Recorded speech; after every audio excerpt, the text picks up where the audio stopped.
उसका घर मंदिर है। आप में थी कतरा लोग मंदिर जावे, यो मैं पूछूं आपती तो बताओ कितने लोग जाते हो?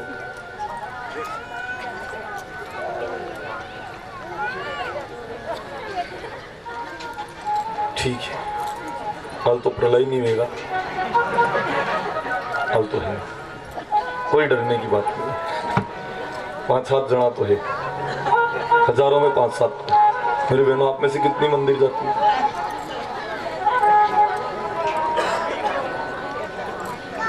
आप 2 हाथ ऊंचा करो तो मन 2 जना के पास वाला नहीं, दो जाता है।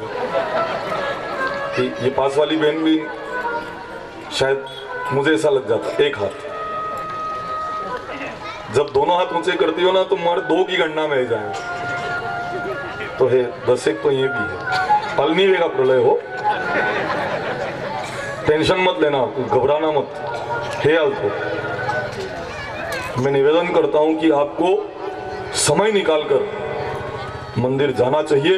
आप कहते हो टाइम नहीं मिलता, आप व्यस्त नहीं हो, मैं कह रहा हूं आप अस्त व्यस्त हो, इसलिए मंदिर नहीं जाता। व्यस्त नहीं, अस्त व्यस्त। भाई अतरो टाइम नहीं मिल रहा, भगवान वाते जने जिंदगी दे दी आपने, मंदिर जाने का समय नहीं मिल रहा। लोग कह रहे हैं महाराज कोई जरूरत नहीं मंदिर जाने की, घर में मंदिर है। मैं बताऊं आपको, ना जाऊं मैं मथुरा, ना जाऊं मैं काशी, जहां बिछा दूं अपना आसन वहीं मेरा अविनाशी। कहां जाने की जरूरत महाराज, मुझे कोई जाने की जरूरत नहीं। समझने वाली बात है कि तीर्थों का, मंदिरों का प्रभाव है। क्यों है? एक शिष्य ने गुरुदेव से कहा, गुरुदेव क्या जरूरत मंदिरों की, अरे इतना सारा पैसा खर्च करते हैं मंदिरों में, आलीशान मंदिर बना देते हैं। अरे जितना भी पैसा मंदिरों में खर्च करते हैं हमारी संस्कृति के लोग, ये खाली गरीबी के उन्मूलन में लगा दो, धरती से गरीबी समाप्त हो जाएगी।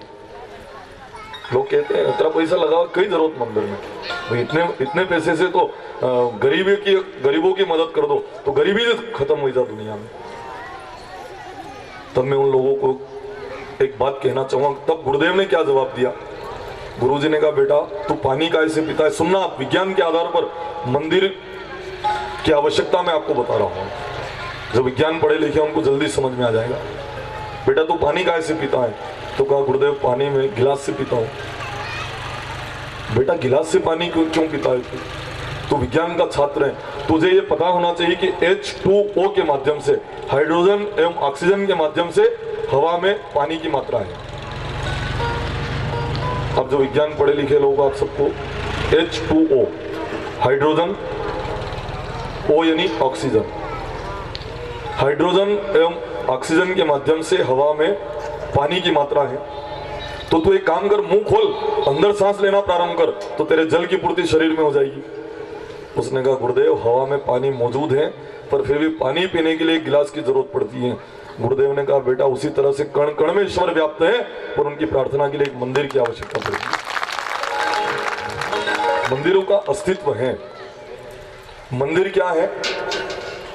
मंदिर हमारे घर से एक अलग जगह, जो पूरे गांव के लोगों का स्थान है। कोई पूछे यो कौन को घर है, तो कहेंगे यो आना महाराज को घर है, यो आना दरबार को घर है। और जब मंदिर के पास जाकर पूछेगा ये कि पूरे गांव के धनी का दरबार है। कितना महत्वपूर्ण जगह है।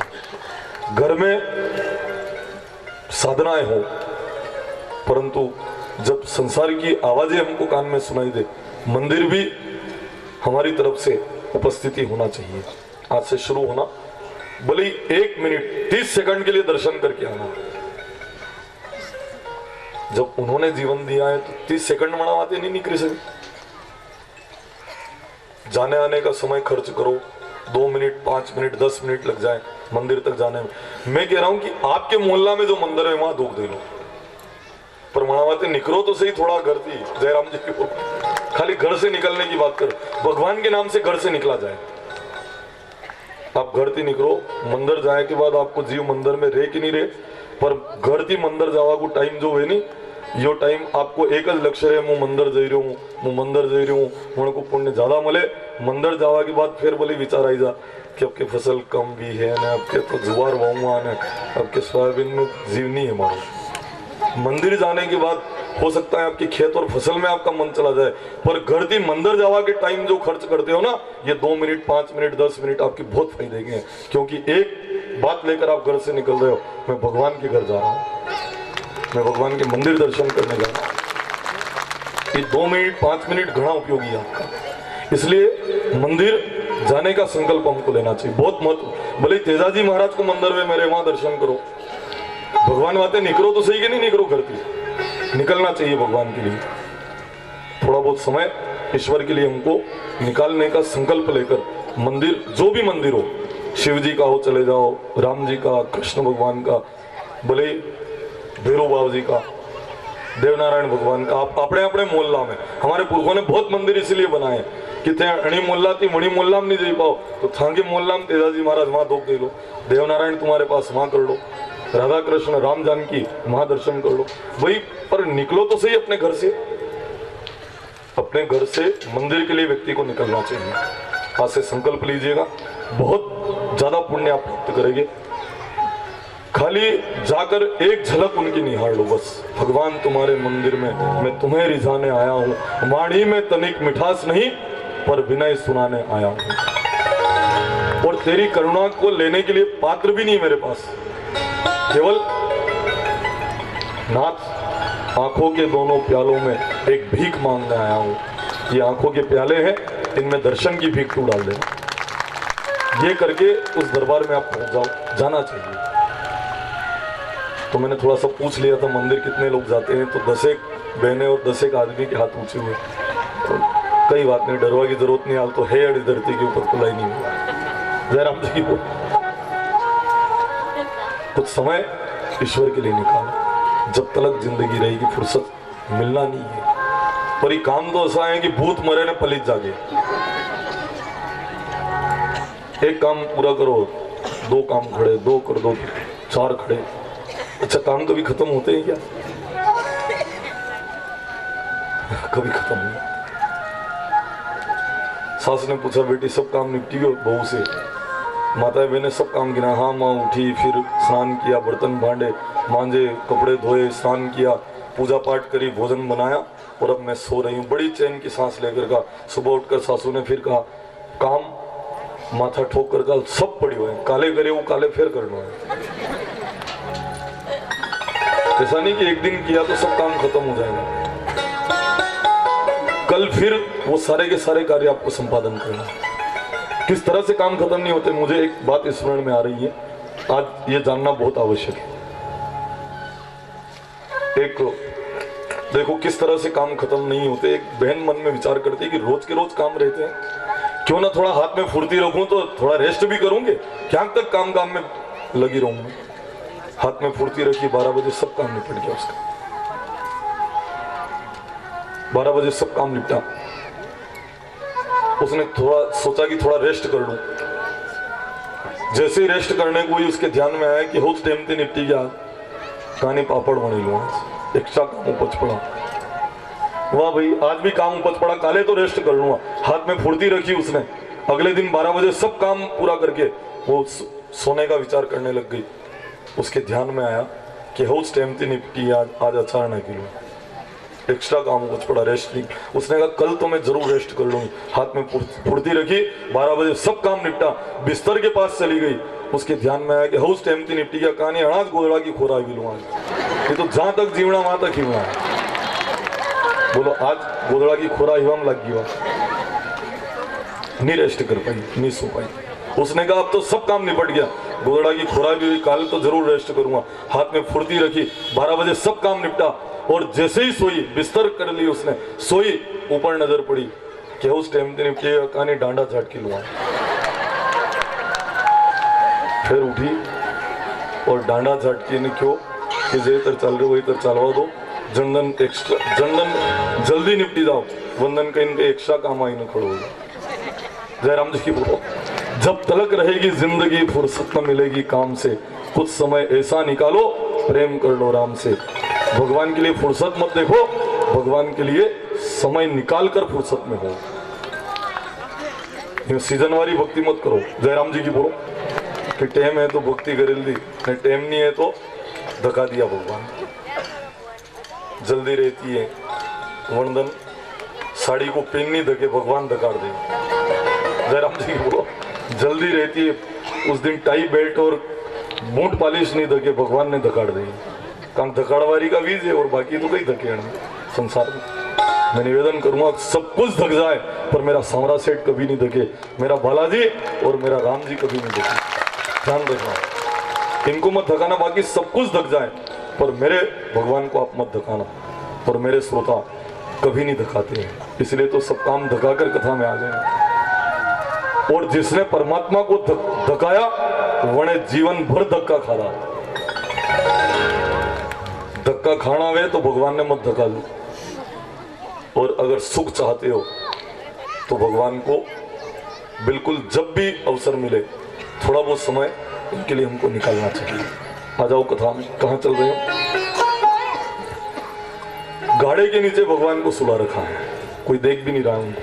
बस यही तो एक विडंबना है। उनके निकट रहने वाले लोगों से भी ये गलती हुई है। गाड़ी के नीचे सुला दिया साहब और सब उत्सव मना रहे हैं, रंग डाल रहे हैं, गुलाल। पूछा किसी ने काय बात है कि कन्हैया को जन्म है 27 जनवरी घंटी कार मणियाड़ी देखोगे नहीं देखोगे। गाड़ी के नीचे सुला रखा है और सब एक दूसरे के ऊपर रंग गुलाल छांट कर उत्सव मना रहे हैं, आनंद ले रहे हैं।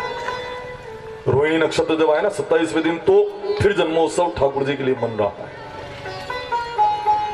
सब ग्रंथों का निचोड़ है। कृष्ण तब तक नहीं गए द्रौपदी के पास जब तक साड़ी को अपने मुंह में दबाकर वो उनको बुलाती रही। नहीं गए क्योंकि उसको विश्वास था कि मुंह वंचित होगा। भगवान को बुलाया उसने, कोई कसर नहीं छोड़ी, पधारो भगवान पधारो। नहीं आए। कब तक नहीं आए? जब तक साड़ी अपने मुंह में दबाकर कृष्ण को बुलाती रही। पूर्ण समर्पण नहीं था अभी। मुंह में साड़ी दबा रखी मतलब वरने विश्वास है कि मुंह वंचित होगा, भरोसा नहीं भी होना। और जब साड़ी छूट गई अपने दांत से और कहा भगवान अब मेरी लाज रख लो, छुपे हो कहां जाके प्यारे कन्हैया, यहां लाज मेरी लुटी जा रही है। जिन्होंने कभी मेरी सूरत न देखी वो देखेंगे आज मुझको सभा भी छूना।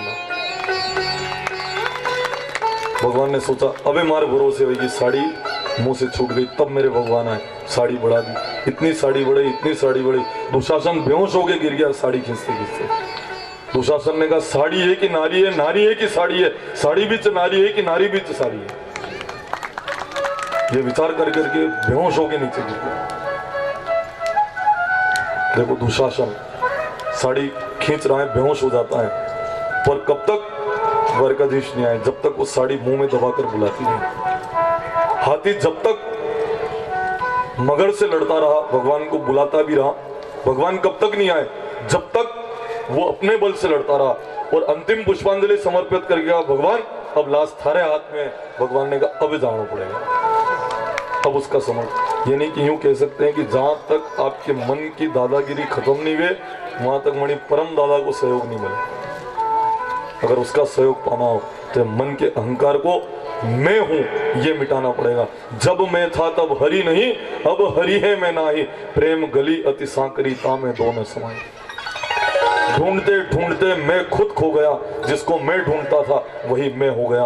पता तेरा पाने चला, पाया पता तेरा नहीं, और जब पता तेरा चला तो सामरिया सेठ तब पता मेरा नहीं। जब तेरा पता चला तो फिर मेरा पता खत्म हो गया।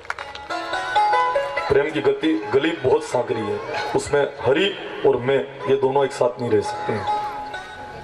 यहाँ प्रसंग में वर्णन है, सब ठाकुर जी को वहां उस गाड़ी के नीचे सुलाकर उत्सव मना रहे हैं। उत्सव त्रेता युग में भी मना है। त्रेता युग में सुग्रीव और बाली का युद्ध हुआ। रोज सुग्रीव बाली के सामने युद्ध लड़ने जाते तो बाली ने राम जी से कहा आप 7 वृक्षों की आड़ लेकर बाण क्यों नहीं मारते बाली को?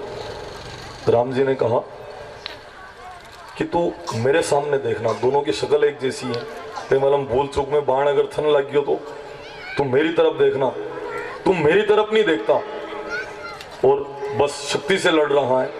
कब मैं तेरी मदद करूंगा? जब तू मेरी तरफ देखे। तू मेरी तरफ नहीं देखता, इस कारण मैं तेरी मदद नहीं कर पा रहा हूं। और जिस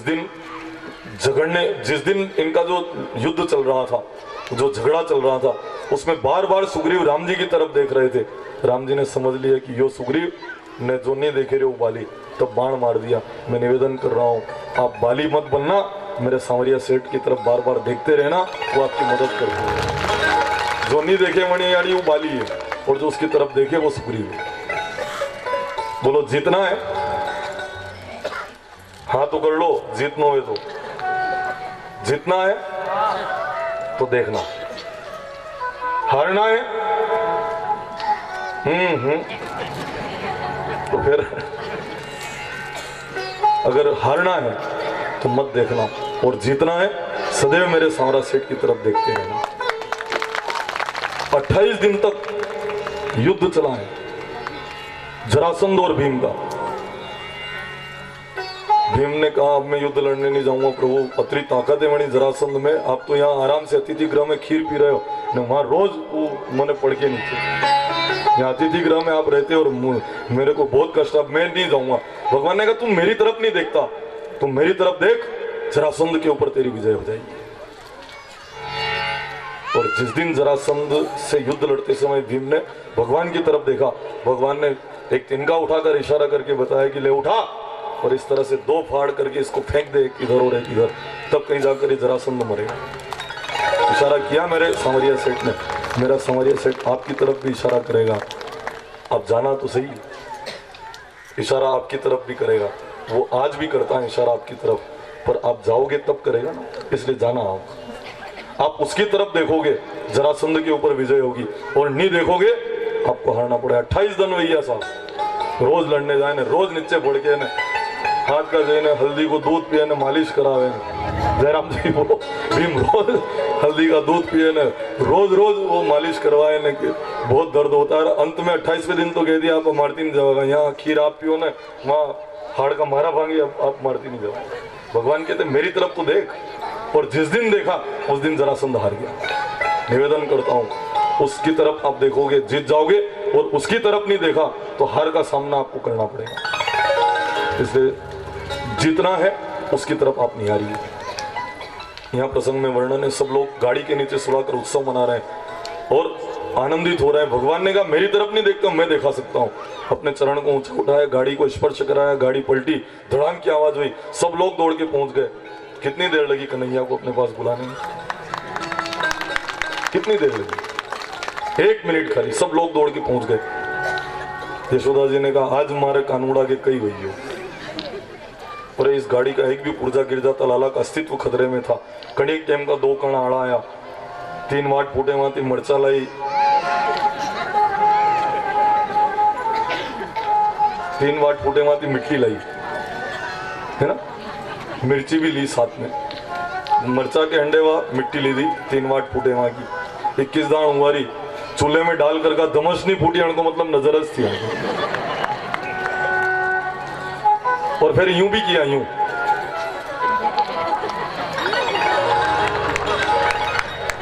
बलिहारी जाऊं, इसकी विपत्तियों को मैं ले लूं, इसकी बलाओं को मैं ले लूं, है ना। नजर नजर में फर्क तो होता है। देखो मेरी तरफ देखना आप, या किसी थी कड़क नजर थी नजर नजर में फर्क तो होता है। तो नजरों से अगर बचना हो तो हनुमान जी के चरणों में जाने से नजर का दुष्प्रभाव समाप्त हो जाता है। खाली मणा की मरी गाय को खिला दो, दूध की जगह खून निकलने लगाओ, फिर दूध निकलने लग जाता है ना। और यहाँ के हनुमान जी जो हैं, खोरिया के लोगों से मैं एक बात कहना चाहूंगा कि यहाँ के जो हनुमान जी हैं, और हनुमान जी के कान भी है, आपने ध्यान से देखा, वह छोटी मूर्ति है, मणा के भी कान की जगह अंदर छेद है, और गहरे छेद है। भी सबकी बात होने हैं, आप सबकी भी होनेगा, पर पहला मारी आप होने दो, मैं शिखर मंदिर होने दी। आप सबकी ऊपी होने का उनके कान है ना, कान की जगह छेद है उनके, अर्थात भी हुआवारा बालाजी सरोवर के ऊपर सिद्ध बालाजी माने जाते हैं, सरोवर के ऊपर है। और सबसे बड़ी बात, उनके कान में छेद भी है। अंदेशा नजर का अगर आपको हो, खाली एक बार इन बालाजी के चरणों में प्रणाम करना, नजर का दोष समाप्त हो जाएगा। तो यशोदा जी ने बलाएं ली, नजर उतारी, खुदान के संकल्प लिए, और ये जो शकट टूट गया था, एक बालक ने कहा मैंने देखा कि लाला ने चरण ऊंचा उठाया और गाड़ी पलट गई, कहा कि तेरे को सपना आया होगा, सो वही सके 27 दिन को बारक गाड़ी को चरण स्पर्श कराए, गाड़ी पलटी जाए असंभव है, तेरे को ऐसा ही भ्रम हो गया। पर उस बालक ने कहा कि मन माला में कोई साधारण नहीं है, जिससे गाड़ी पलट गई उसने तो मान लिया भगवान को कि ये भगवान है, वो तो नतमस्तक हो चुका था। भगवान थोड़े और वृद्धि को प्राप्त हुए। अब मेरे लाला, उनका नामकरण संस्कार करने के लिए गर्गाचार्य जी पधारते हैं। एक गाय बनती है ऐसे पवित्र स्थल में, गणेश स्मरण करके गणेश जी का ध्यान किया और फिर नामकरण संस्कार किया जा रहा है। हर एक अच्छे कर्मों में गणेश जी की पूजन होती है, सब जानते होंगे। चतुर्भुजम रक्ततमं त्रिनेत्रम पाशांकुशं मोदक पात्रदंतो करैर्दधानम सरस्वरहस्तम गणाधिनाथम शशिचूड़मीडे। प्रथम वंदनीय, माता पिता को आदरणीय माना, हमेशा के लिए चिर आदरणीय हो गए। देखो गणेश जी शिव विवाह में भी प्रथम पूजनीय हुए, भोलेनाथ के विवाह में भी गणेश की पूजा पहले हुई। विचार का विषय है, शिव विवाह के बाद गणेश का जन्म हुआ होगा, तो फिर शिव विवाह में गणेश की पूजन कैसे हुई? दो गणेश, एक आदि गणेश, एक शिवपुत्र गणेश। इसलिए माताएं बहनें जानती है विवाह के समय 2 बार गणेश पूजन होती है। एक तो मूंग हाथ ले चाक बदावे वंदन ने, एक वाने बेवाड़े वंदन, 2 बार होती है ना गणेश पूजन। एक बहन कहने लगी महाराज कणी के बालक बालिका की हगई नहीं बेती हुए, तो एक तरकीब है। मैंने कहा क्या? कि महाराज जन के यहाँ वे गणेश जी मने नहीं शादी में, मन की गढ़ती गणेश चोरी ले आओ तो अपने छोरा छोरी की गई झट में जा। मैंने कहा भाई चोल्टी, कोई गणेश चोरवाती हो गई वे? गणेश छोड़ने से सगाई नहीं होती। आटा के गणेश बनाते हैं, 5 बनाए थे 4 ही मिले, तो जिसके यहाँ विवाह था उसने कहा कि कोई न कोई उंदरी लईगा। उंदरी नहीं किया, 2 पग की उंदरी आई थी, 4 पग की नहीं थी वो। अरे सगाई गणेश छोड़ने से नहीं होती, सगाई पामड़ा ने अपना घर बतावाती है। पहले एक घर मेहमान होते, यहाँ का गांव में केटलिया ठंडी नहीं होती थी। अपने अपने गांव के बारे में विचार करो आप। एक घर पामड़ा में, यहाँ का गांव में केटलिया ठंडी नहीं होती थी। लो साहब इधर इस घर में से निकले ने इस घर में चाय पीने के लिए, अबे हग्गा भाई के यहाँ पामड़ा इधर, दूसरों भाई तारो दिन खेत पे पिला जा, आता रही पामड़ा के हारा का अपने कहीं लागे, और फिर के हगई नहीं हुई थी। भाई मेहमानों के वहाँ आओ जाओ, मेहमानों को अपने घर बुलाओ, यह सबसे बड़ा उपाय है विवाह सगाई करने का। बाकी ऐसा नहीं कि गणेश चोरवाती हगाया होगा, कोई गणेश छोड़ने से सगाई नहीं होती, गणेश जैसा बनने से होती है। गणेश जी का स्वरूप कैसा है? कान पे यूं हालता रहे, मच्छर भी प्रवेश नहीं करे, फालतू बात कान में आवा ही मत दो। अगर हगाई करनी है नहीं, फालतू बात कान में मत आवा दो। नाक लंबी, स्वाभिमानी भी बने रहो,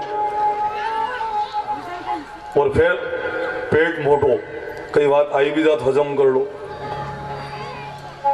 न पिल्लर हरी को पग, यानी कि जो बात कही दो वन पे हमेशा चालता रहो, सगाई जल्दी हो जाएगी। गणेश छोड़ने से नहीं, गणेश जैसा बनने से सगाई होती, छोड़ना नहीं हो। बोले श्री सदगुरुदेव की जय। गणेश पूजन, उसके बाद नामकरण संस्कार। पहले बड़े, इनके अंदर बल अधिक, इसलिए बलराम हल धारण करेंगे, हलदर। छोटे को गोद में लेकर का इन्होंने अलग अलग युगों में अलग अलग रंग से अवतार लिया, अब की बार काला रूप लेकर आए, इसलिए प्रथम नाम इनका सांवरा होगा, कृष्ण होगा, श्याम होगा। क्या नाम रखा? श्याम, कृष्ण। कृष्ण ही नहीं काला। और आकर्षते इति कृष्ण विशेषण है, इनमें इतना आकर्षण है, वे कृष्ण है। आकर्षयते इति कृष्ण, बहुत आकर्षण है, कारा है पर रूपारा भी है। देखो सांवरिया सेठ, जो लोग कहीं सब गया था है, और जो भी जाते हैं ना उस रूप माधुरी को देखते ही रह जाते हैं। मैं है तो बिल्कुल कारा, बिल्कुल आंखा थी मालूम पड़े कि विराजा तक है। वो मुकुट के हिसाब से अंदाज देखना पड़े कि हाँ वो मुरली बिल्कुल काली मूर्ति है। बोलो काली मूर्ति होने के बाद इतनी लाइन लगती है कि लाखों लोग खड़े रहते हैं। गोरा वेता तो मन तो अंदाज पड़े तो जाता भी फिर आता ही कोई। एक बार देखा अम्मावस का आइंदा भैया जयराम जी 11 का बार बार जाने का, बार बार दर्शन करने का मन होता है। और थोड़ा समय हो जाए ना तो यूं लगता है कि घना धन भैया तो जैन देखना चाहिए। बोलो काला होने के बाद इतना आकर्षण उस प्रतिमा में, तो ये संभव उसी में है, उसी ईश्वर में, कि काले होकर भी इतने प्यारे लगते हैं। इसलिए तो सांवरिया सेठ में एक भजन बार बार आपको सुनने को मिलता है, कारा पर घना रूपारा सा मंडभिया वारा। हमारी माता जी, इनके मन में एक ही आकांक्षा रहती है कि महाराज वो भजन जरूर कथा में आना चाहिए। और आपकी आकांक्षा, आपका जो भाव है उसको मुझे स्वीकार करना पड़ेगा, क्योंकि आप मेरे निरंतर श्रोता है। मैं निसंकोच कह सकता हूं 7 दिन यहां भी होने जाए, 7 दिन प्रतापगढ़ में भी होनेगा ही, और 7 ही दिन मचलाना घाटी में भी कथा में रहेगा ही, मैं कह सकता हूं। रामेश्वरम में कथा हुई तो 7 दिन वहां भी शरीर साथ नहीं दे रहा था, फिर भी वहां पधारे। रामेश्वरम 2000 किलोमीटर दूर। मेरे नियमित श्रोता है, निरंतर श्रोता है, और मेरा भी मन होता है कि यह बात तो लेनी चाहिए जिनके सानिध्य में कथा है। आप पीछे दिखाई दे रहे हैं, कारा पर घना रूपारा सा मंडपिया वारा श्याम। ये भाव चलो हम थोड़ा देखते हैं। काला है पर फिर भी रूपारा कैसे है।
ग्रहण करके दर्शन के लिए जब पधारे, आकर जब यहाँ पर वे पधारे ना, उसके पूर्व उठे कैलाश पर्वत में। पार्वती जी ने पूछा कहाँ जा रहे हो? भोलेनाथ ने कहा मैं लाला के दर्शन करने जा रहा हूं। पर कोई कहीं जाता हो तो पार्वती टोकना नहीं चाहिए। कथा हमें सिखाती कोई के जातो है तो ज्यादा उन्हें टोकना नहीं चाहिए। पर कुछ लोगों की आदत रहती गाड़ी के हाथ लगावे ने मानने जिन पूछे क्या जा रहे साहब, प्रवृत्ति रहती। कुछ पड़ोसियों का ये स्वभाव क्या जा रहा साहब। कुछ बातें सीक्रेट भी होती, तुम्हें न बताकर भी उनको करना होती है। बार बार आदमी कहे कहाँ जा रहे हो, कहाँ जा रहे हो। किसी आदमी को गुस्सा लग जाए कहे थार दाग में जा रहा तो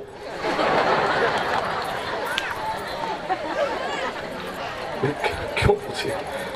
हर बात का ब्यौरा तुमको दे के जाएगा आदमी, क्या जरूरी है बार बार पूछना। भगवान महादेव कहते हैं सती कोई कहीं जाता हो तो टोकना नहीं चाहिए। पार्वती जी ने कहा गलती तो ही मारती है, मुझे साथ में लेके चलो, दर्शन नहीं होगा तो मुंह करूंगा। तो गोपी बनकर पार्वती और सदाशिव ब्राह्मण बनकर भोलेनाथ आए। आकर आवाज दी यशोदा के यहाँ अलख निरंजन। यशोदा जी बाहर निकलकर पधारी, महाराज पधारो, स्वागत है आपका, जलपान करो, क्या चाहिए आपको? मुझे कुछ भी नहीं चाहिए, लाला के दर्शन करना है। तो यशोदा जी कहती है महाराज दर्शन करने से पहले आप भी दर्शन आधारी ना हो। हाँ आपने मिथुन घूमी रहा ऊपर, भले ही कैसे ही ब्राह्मण बन के आ जाए पर जो अंडे भी तो रहेगा नहीं भाई, कहाँ जाएंगे सांप बिच्छू वगैरह। अपनों भी दर्शन आधार हो। माता जी जब तक आपके लाला के दर्शन नहीं करूंगा यहाँ से नहीं जाऊंगा। त्रिशूल गाड़ दिया वहां संकल्प की सिद्धि के लिए, जब तक दर्शन नहीं होंगे वापस नहीं जाऊंगा। यशोदा जी ने कहा महाराज मैं लाला के दर्शन आपको कराऊंगी नहीं, चाहे कुछ भी हो जाए। भोलेनाथ ने कहा पग लीदा के बाद खिलवाना आएगा, जदी तो आएगा कि नहीं आएगा, ये कहां तक बैठा रहूंगा महाराज तब तक।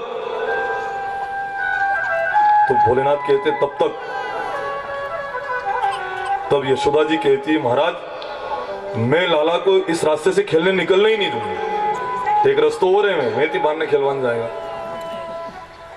तो भोलेनाथ ने कहा यदि पनवान जाएगा वंदन तो निकलेगा यहाँ से, महाराज तब तक बैठे रहोगे। भोलेनाथ ने कहा ये त्रिशूल यूं ही नहीं गाड़ा माता जी, ये त्रिशूल इसीलिए संकल्प की सिद्धि के लिए गाड़ा मैं। तो यशोदा जी कहती है महाराज यूं तो दूल्हा शादी करने जाता है, लाड़ी ने घर में लाइन पर नहीं दूंगा, कोई इधर से नहीं निकला। अरे फिर यशोदा जी ने सोचा कि कई पैसा वगैरह देगा, चली भी जा महाराज। दौड़कर गई अंदर, जाकर पूरी एक सोने की थाल ली, हीरा मोती जवाहरात लेके आई। महाराज ये इनमें से जो भी चाहिए सब ले लो, पर चले जाओ, मैं लाला का दर्शन आपको नहीं करूं। भोलेनाथ ने कहा माता जी आपका हीरा जवाहरात की ज्यादा महंगा तो मारे यानी जोरी में पड़ा था हीरा जवाहरात, और मैं आश्वस्त होकर कह सकता हूं माता जी कि एक हीरा निकालकर मैं फेंक दूं आपके ऊपर तो आपके हाथ में या हीरा मोती की थाली रह ही नहीं सके। यशोदा जी ने कहा महाराज बताओ तो। भोलेनाथ ने एक मिच्छू खाड़ी ने फेंके ऊपर। जयराम जी बोला उनके तो हीरे जवाहरात वही है, निकाला मिच्छू और फेंका ऊपर, फिर पराठा के हाथ में, पूरी थाली हिली ने नीचे गिर गई। भोलेनाथ ने फिर हीरा उठाया अपनी झोली में रख लिया कि अजीब महाराज है को, और कैसे महाराज है। तभी भोलेनाथ पार्वती जी की तरफ देख कर कहते तुमने टोका था ना इसलिए दर्शन नहीं हो रहे हैं, क्या तक बैठो रहना पड़ेगा, जहां तक पनवान जाए तो भी नहीं निकलेगा, बोलो। पार्वती जी ने कहा मैं कुछ करती हूँ। पार्वती जी ने हाथ जोड़कर कहा भगवान दर्शन के लिए कैलाश से आए हैं, कुछ करुणा कीजिए और जल्दी से दर्शन दे दीजिए। जोर जोर से मेरे लाला रोने लग जाते हैं, रुदन करने लग जाते हैं।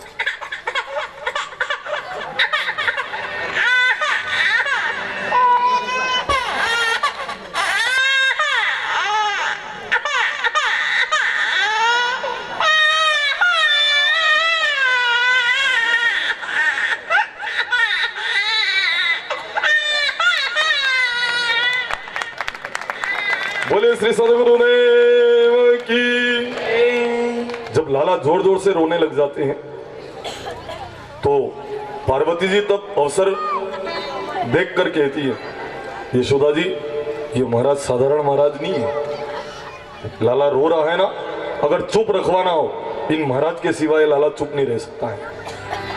पूछा महाराज आप रोते को चुप रख सकते हो?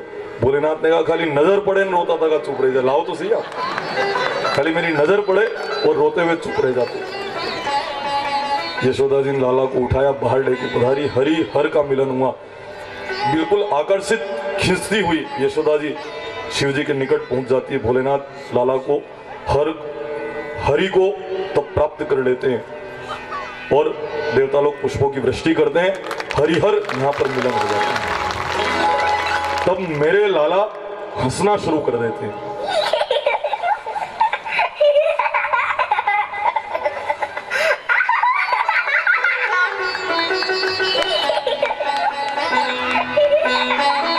इतनी सी देर लगी उनको आनंदित मुस्कुराने में। मैं भी निवेदन करूंगा खाली अतिरिक्त देर में राजी हो जाएगा आपके ऊपर, खाली उनका हाथ जोड़कर वंदन कर लेना, प्रणाम कर लेना, मेरे लाला अति शीघ्र प्रसन्न हो जाते हैं। बोले गोविंद भगवान की, बोलो सांवरिया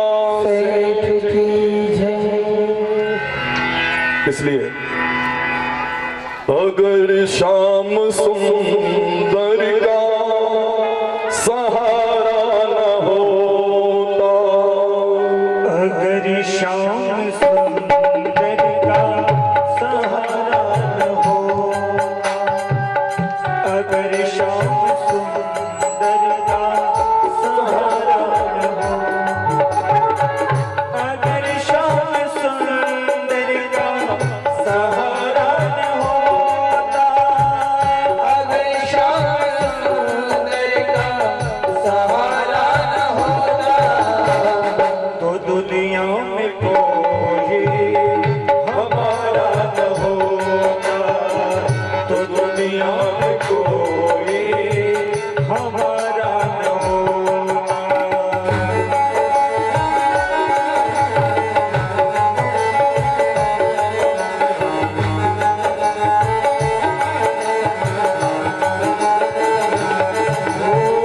जब से मिले हैं दया हमको इनकी, जब से मिले हैं दया हमको इनकी, तो राहें बदल दी मेरी जिंदगी, तो राहें बदल दी मेरी जिंदगी।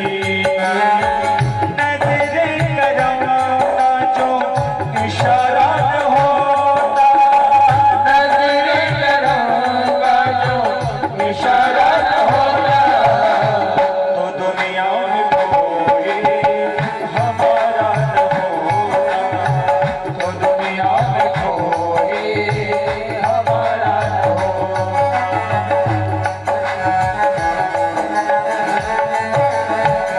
मात्र से, नमन मात्र से वे आपकी तकदीर को बदल देते, इशारों से तकदीर बदल देने वाले, इसीलिए उनको कहा जाता है खाली इशारे से तकदीर बदल देते हैं, इशारों से पूरे संसार को संचालित करने वाले।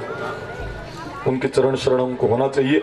जब महादेव स्वयं गए कृष्ण तब कहते हैं महादेव आप पधारे हो, आज नहीं पर जब रास में आओ ना उसके बाद फिर आपको कभी भी कैलाश में नहीं जाना, गोपेश्वर बन के बैठना पड़ेगा आपको यहाँ।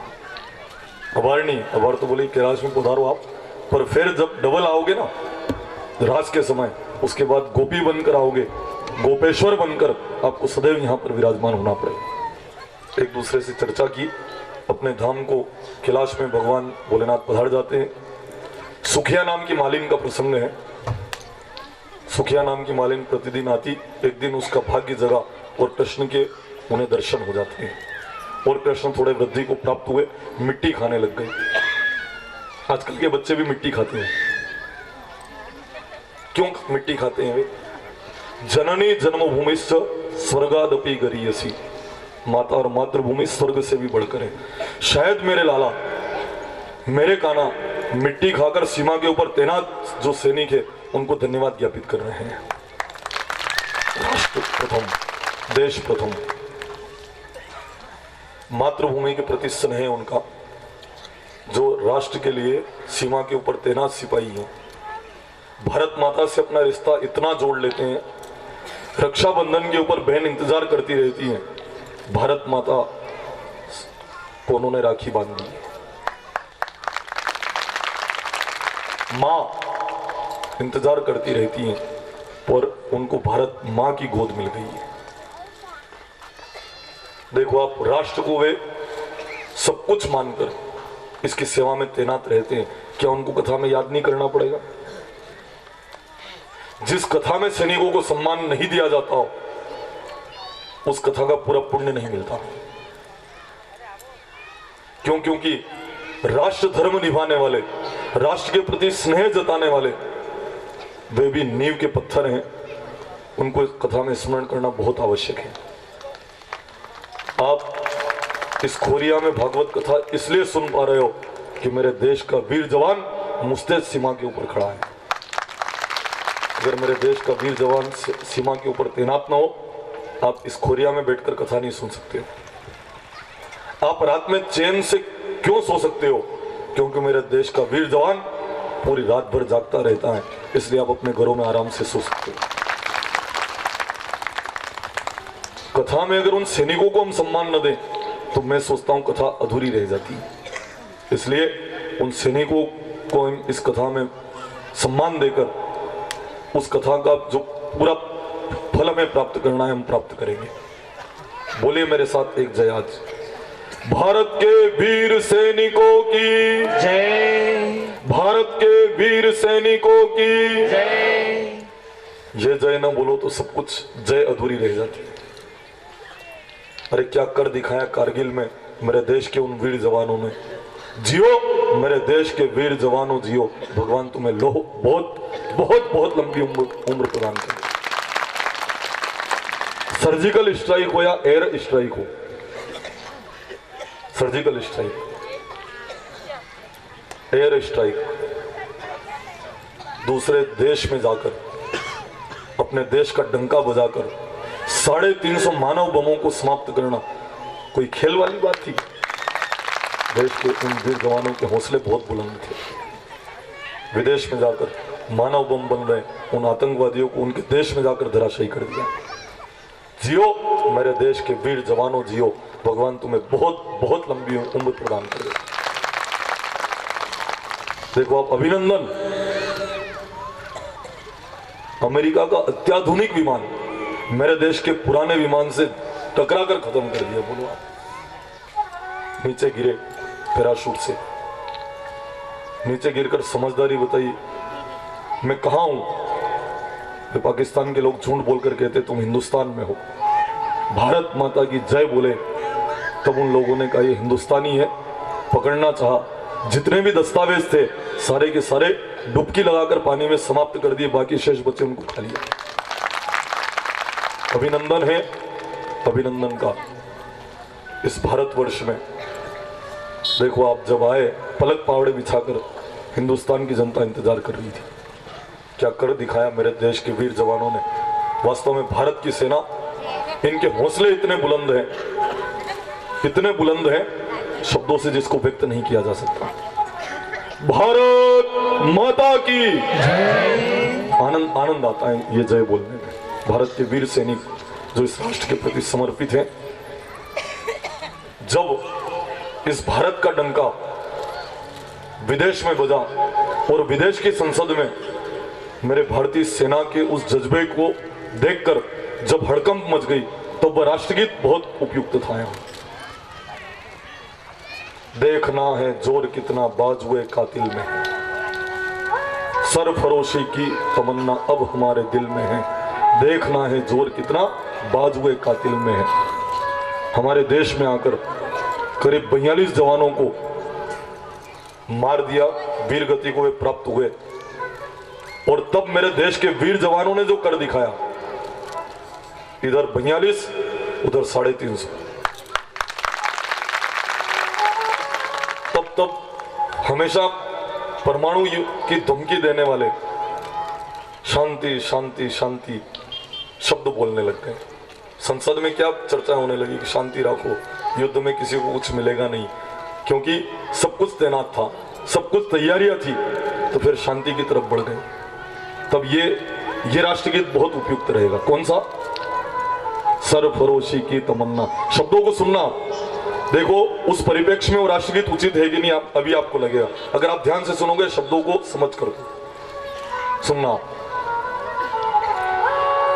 सरफरोशी की तमन्ना अब हमारे दिल में है। सरफरोशी की तमन्ना अब हमारे दिल में है। देखना है जोर कितना बाजों में का दिल में है। देखना है जोर कितना बाजों में का दिल में है।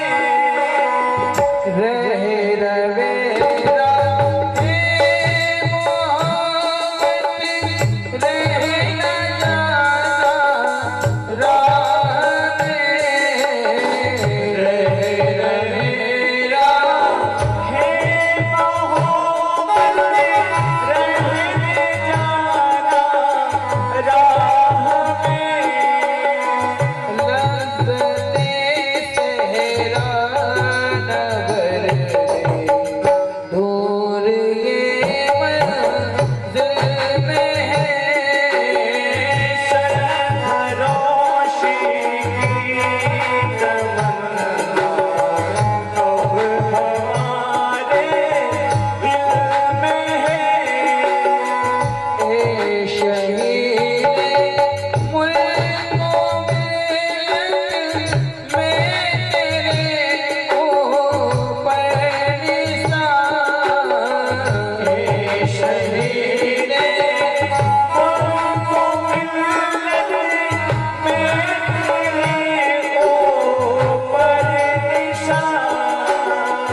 अब तेरी हिम्मत का चर्चा गिर की महफिल में है। अब तेरी हिम्मत का चर्चा गिर की महफिल में है। सरफरोशी की तमन्ना अब हमारे दिल में है। सरफरोशी की तमन्ना अब हमारे दिल में है। वक्त आने दे बताने के तुझे आसमान। के तुझे आसमान। अब हिम्मत का चर्चा हम अभी से क्या बताएं। क्या हमारे दिल में है। हम अभी से क्या बताएं। क्या हमारे दिल में है।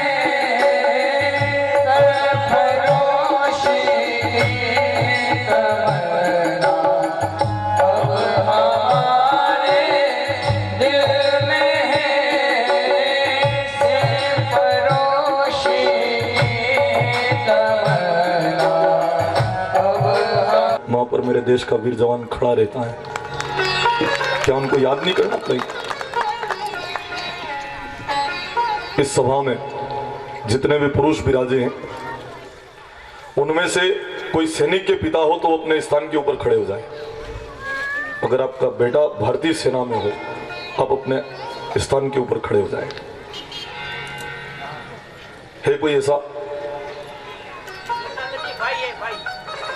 अभी ले लेंगे, उनका भी आएगा ना। सैनिक के पिता हो खड़े हो जाए, सैनिक के दादाजी हो तो खड़े हो जाए, भूतपूर्व सैनिक अगर यहाँ कथा सुन रहे हो तो खड़े हो जाए, भारतीय सेना में और अभी छुट्टी पर आए हो तो खड़े हो जाए, सैनिक के काका हो तो खड़े हो जाए, सैनिक का भाई हो इस सभा में तो खड़े हो जाए।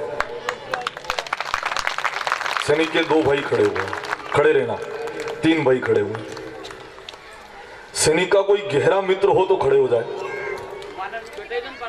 नहीं बैठा वहां, आपका भी भाई भी घना खड़ा रहे वहां, घंटी आपने भी थोड़ी देर खड़ो रहना। सैनिक का कोई गहरा मित्र हो, 2 खड़े हो गए, सैनिक के मित्र हैं ये, 3 खड़े हो गए, सैनिक के मित्र हैं ये। अब सैनिक के माताजी हो तो खड़े हो जाएं। अगर आपका बेटा भारतीय सेना में वैसी माताजी यहां विराजमान हो वो खड़े हो जाना।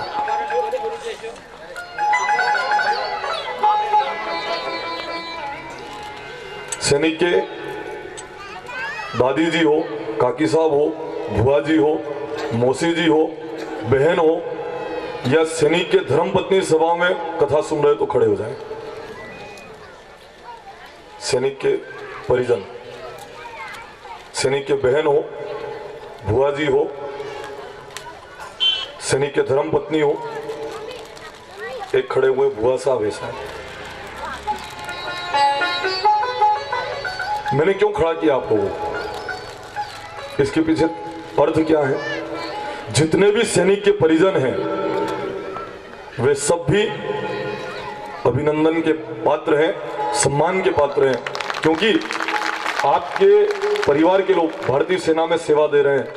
अगर एक भी पुण्यात्मा कुल में हो सारा कुल तैर जाता है, उसी तरह से एक भी राष्ट्रभक्त हो पूरा कुल उसका पुण्य प्राप्त करता है। तो जो भी सैनिक के परिजन हैं उनके चरणों में प्रणाम पूरी सभा के साथ वंदन, अभिनंदन, स्वागत एवं सम्मान में करता हूं। अब भले अपने आसन के ऊपर विराज जाए, वे तो पहला भी भैया है, चलो ठीक कोई बात, पहले से वे विराजमान हो गए, बढ़िया है, बैठना तो था ही। बोलिए श्री सदगुरुदेव की सांवरिया सेठ की। तो मैं इसलिए सैनिकों का सम्मान करता हूं क्योंकि वे अपना अतरी देर उबो नहीं रेवान भी वहां अतरी देर उब्बा रहे, परिस्थिति कैसी भी हो वे उस परिस्थिति के अनुसार ढल जाते हैं। इस कारण उन सैनिकों को याद करना बहुत आवश्यक। देखो ना, भारत के प्रति हमारी जो श्रद्धा वो निरंतर, मेरे देश में राष्ट्र के प्रति श्रद्धा कम है, भगवान के ऊपर आस्था है, होनी चाहिए, पर भगवान के साथ साथ राष्ट्र के ऊपर, राष्ट्र प्रथम है, धर्म और संस्कृति बाद में। बताओ मैंने देश नहीं रहेगा तो संस्कृति कहीं रहेगा। देश हमें देता है सब कुछ, हम भी तो कुछ देना सीखें, पर मेरे देश में राष्ट्र के प्रति श्रद्धा कम है। मैं संकोच के साथ ये बात बोल रहा हूं। अमेरिका में मेरे देश के एक व्यक्ति गए तो अमेरिका में मेरे देश के लोग जाते हैं, वहां अमेरिका के सब कानूनों नियमों का पालन करते हैं, पर वो फिर मेरे देश में आते हैं, यहाँ कई नियम कानून पालन नहीं करेंगे। पालन करना चाहिए। बुलेट ट्रेन जापान में क्यों सफल है? क्योंकि मेरे देश का एक व्यक्ति जापान गया, वहां देखा कि एक व्यक्ति रेल की सीट सिल रहा था, पूछा उन्होंने कि क्या आप रेलवे के कर्मचारी हो? उन्होंने कहा कर्मचारी नहीं, पर राष्ट्र की जो देश की जो संपदा है उसकी सुरक्षा हमारी नैतिक जवाबदारी है। इस कारण मैं इस ट्रेन की सीट को सिल रहा हूं। अगर मैं पूछूं आपको भी, मेरे देश की यह राष्ट्रीय संपत्ति है और इसकी सुरक्षा मेरी नैतिक जवाबदारी है।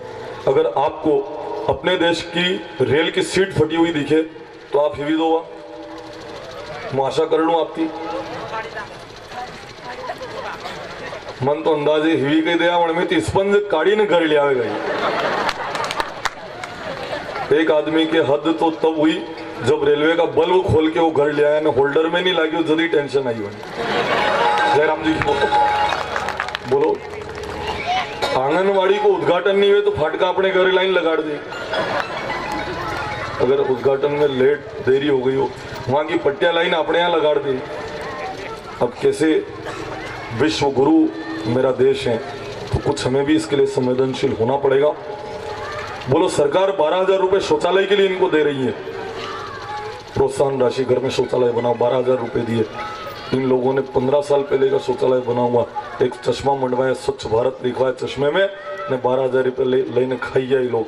अब अणाने मुँह कही कहूँ, शौचालय का पैसा खरीदा भी कतरा गंदा लोग हैं ने मणान कई समझाणो नहीं, कई समझेगा, यो भी मुँह विचार करो। जयराम जी बोलो, स्वच्छ भारत चश्मा मंडवाया लिखवाया।